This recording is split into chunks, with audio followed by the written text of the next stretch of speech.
FaZe Banks, or his real name Richard Bankston, is an American YouTuber with over 5 million subscribers as I'm speaking. He is also known for being in the famous clan called FaZe, which I will be talking about later in this video. But today I'll be talking about his disappearance from YouTube and what he is doing now, and many much more like his controversies with other YouTubers and his life. If you enjoyed the video, subscribe and like, and thank you.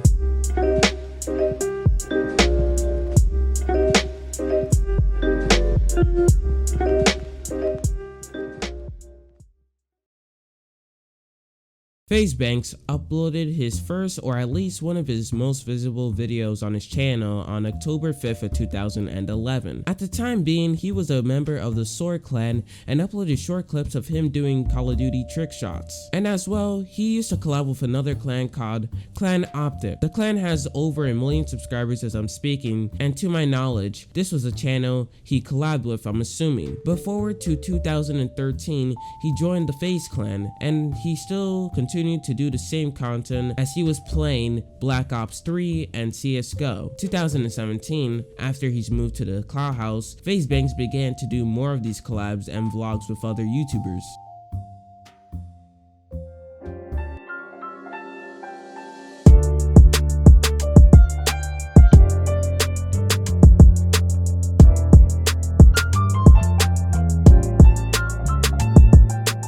Isn't much of a controversial drama, but I thought it would fit in. So back in 2017, Banks made a video called My Drug Addiction. He explains the situation and advises people to stop talking about how he was addicted on drugs. In the video, he says he wasn't addicted to Adderall. He claims that he lied about it so he can hide the fact that he was in a hospital at the time, although he says he was prescribed to Adderall for at least 2 weeks. He explains so on in the video, so if you want more detail to the situation, I'll link the video in the description. Jake Paul and FaZe Banks have had beef over the times. This started with Jake Paul making a video that claims Jake Paul's assistant Megan Zelly had a bruise and the person who did it was Banks himself. This is obviously a very serious allegation to put onto someone.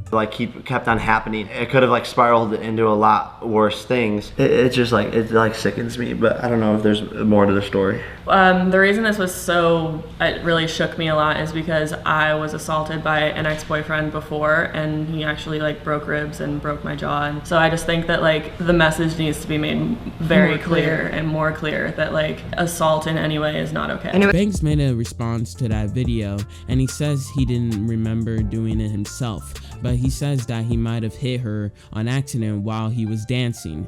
Fast forward to August 23rd, 2017, he comes out with an interview with a Team 10 member, Max Beaumont, who was present when the situation occurred. At the very end of the situation, Megan knew it was an accident, and Banks gained over 1 million subscribers while Jake Paul lost over 200,000 subscribers. One big controversial thing I wanted to mention was during the Barley House situation that happened on Thanksgiving night when FaZe Banks' girlfriend at the time, Alyssa Violet, was being attacked by 2 members that were living in the house. And you know what went down?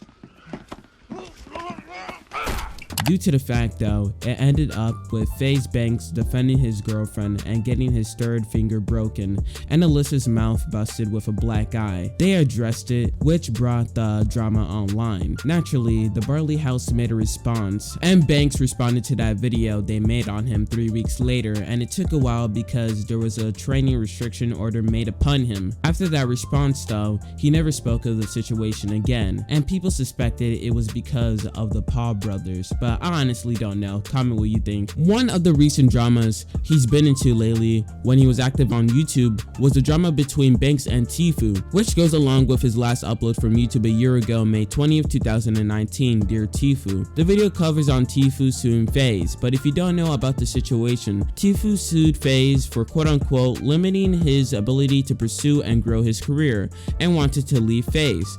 But if you don't know who Tfue is, Tfue, or his real name Turner Tenney, is known as an American streamer and YouTuber. If his name does not click to your head, you may know him for once playing Fortnite and streaming it and recording it. Back to what I was saying though, back in May of 2019, FaZe made a tweet longer, and the tweet longer states that Tfue claimed that FaZe was taking 80% of brand deal earnings, that is if the deal is brought to Tfue by the company, where 20% is for Tfue and 80% to FaZe. But according to the FaZe Clan addressing post, they had never collected on that clause from Tfue or anyone in FaZe. FaZe Banks actually made a video too, also talking about the situation and goes in deep detail of what actually happened. We have earned a grand total of, get ready for a drum roll please T-Wah, $60,000 from Tfue. That's how much money we have earned off of his whole entire career. His Twitch, his YouTube, which are two of the biggest on the platform, Twitch being the actual biggest Twitch streamer in the world. He earns a hell of a lot of money. A lot more money than you guys probably know. His code is another major stream of revenue. His prize earnings, another stream of revenue. This kid is banking, making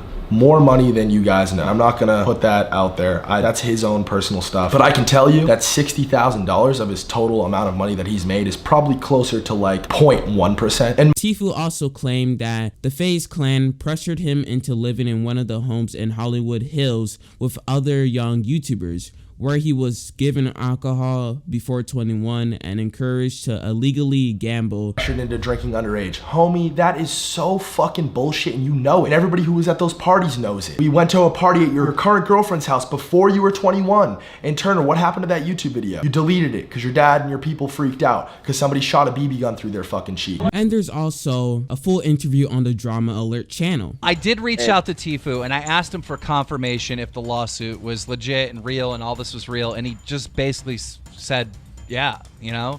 Well, he gave me the emoji okay sign, like, oh yeah, okay, like it's real, but I don't know if that's a statement. I mean, then I'm gonna regardless, I'm gonna make an in-depth video on my relationship with Turner, on how we met, on what the he did for this kid in depth. But ever since that day, he never uploaded again.